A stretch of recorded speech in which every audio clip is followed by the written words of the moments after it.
jam gena wali fini wete men ñande Naasaande joyi Mbooy ujundi ɗe nogas jeegom ina hawre 16 korko ujunere temennayi capannayi jeeɗiɗi fergo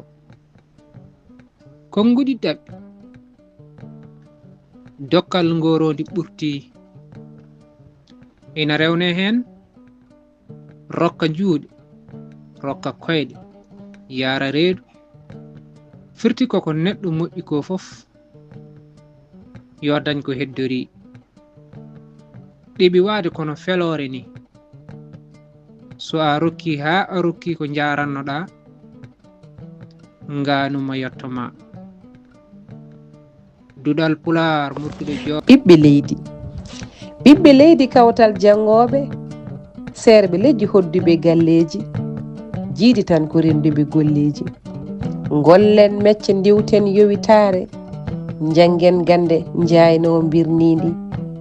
kuɓɓo poowe lankita hitotoɓe poowe lewña lawɗina gurdigo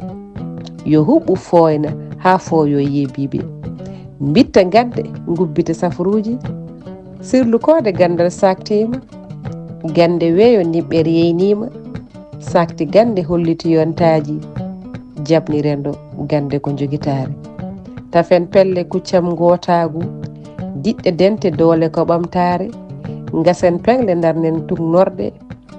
gawen diƴƴe gaynen daabeji